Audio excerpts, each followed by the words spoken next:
আমরা ধরেন এক মাসের জন্য 1000 একটা নেট আমরা কিনলাম, এটা নিয়ম আছে, বিধি আছে, বললো যে মেয়াদ উত্তীর্ণ 1 মাসের জন্য।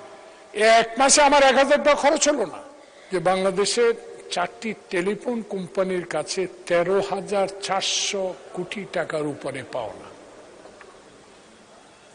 এটি বাংলাদেশের উন্নয়নশীল দেশে এত টাকা রাজস্ব, এটি 4টি টেলিফোন কোম্পানির কাছে। বিষয়টা এইভাবে জনগণ, যেহেতু আমরা জনগণের ভোটে আপনিও নির্বাচিত, ধরুন গ্রামীণ ফোন, বাংলা লিংক, রবি, টেলিটক সরকারের, এদের কাছে এত রাজস্ব, কিন্তু মাননীয় সংসদ সদস্যগণ ইতিমধ্যে সবাই জানেন, আমরা ধরেন 1 মাসের জন্য 1000 একটা নেট আমরা কিনলাম, এটা নিয়ম আছে, বিধি আছে, বললো যে মেয়াদ উত্তীর্ণ 1 মাসের জন্য।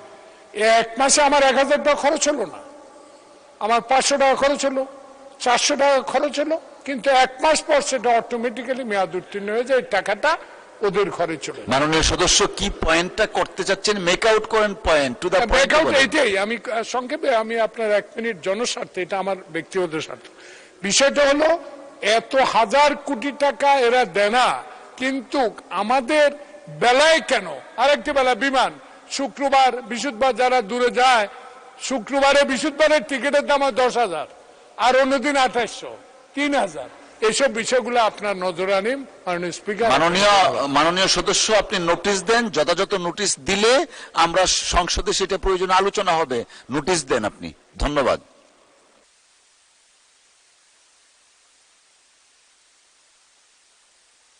মাননীয় সদস্য, আমি তো একটা সেকেন্ড একটু সময় নেই, আমি তো সুপ্রিম কোর্টে প্র্যাকটিস করতাম, ব্রেকের পরে আমরা মেনশনের জন্য দাঁড়াতাম আর কি, 1, 2, 3 সিরিয়ালে। আজকেও কাইন্ড অফ মেনশনের মতো হয়ে যাচ্ছে। ওই যে Joynal Abedin, senior advocate Joynal Abedin sir আছেন এখানে, মাননীয় সদস্য, উনিও বোধহয় রিকালেক্ট করতে পারছেন। বলেন, যেহেতু অন্য দুজনকে দিয়েছি, আপনাকেও দেই সুযোগ। জি, ধন্যবাদ মাননীয় স্পিকার।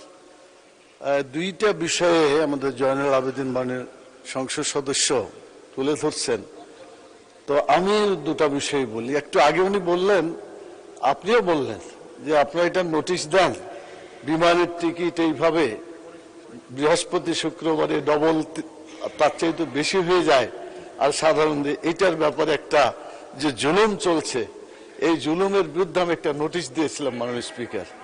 আপনি ছিলেন না, আমাদের স্পিকার সাহেব ছিলেন, তো তিনি এটা দেওয়ার পরে বললেন বিষয়টা উনি পড়েছেন, কিন্তু এটার ব্যাপারে কোনো রায় দেন নাই। তা আমি মনে করি এটা আলোচনার যোগ্য একটা বিষয়। আমি ওনাকে ধন্যবাদ জানাই মাননীয় সংসদ সদস্য ওঠার জন্য। এটা একটা ফয়সালা হওয়া উচিত মাননীয় স্পিকার। এতগুলা জাতীয় সংসদ সদস্য যারা আছেন, প্রত্যেকেই প্রায় বিমানে যাতায়াত করেন, এটা একটা মজলুম, শুধু আমরা নই, সাধারণ মানুষও তারা জর্জরিত। দ্বিতীয় যে পয়েন্টটা, এটা আমাদের বিরুদ্ধে হয়তো যাবে, গেলেও বলতে হবে, হক কথা অনেক সময় তিতা হয়। আল্লাহ রাসূল সাল্লাল্লাহু আলাইহি ওয়াসাল্লামের একটা হাদিস আছে, আল হাক্কু মুররুন, মানে সত্য কথাটা একটু তিতা। মাননীয় সদস্য, টু দা পয়েন্টে যাই আমরা প্লিজ। এটাই 1 মিনিটে, আমরা 30 সেকেন্ডে হয়ে যাবে। মাননীয় সংসদ সদস্য, আমরা যারা এখানে আছি যারা পুরাতন সংসদ সদস্য, তাদের কাছেও এই টেলিফোন বাবদ, তারপরে বাড়ি ভাড়া বাবদ, আমার তো মনে হয় যে অনেক পাওনা আছে, ডিফল্টার অবস্থায় আছে।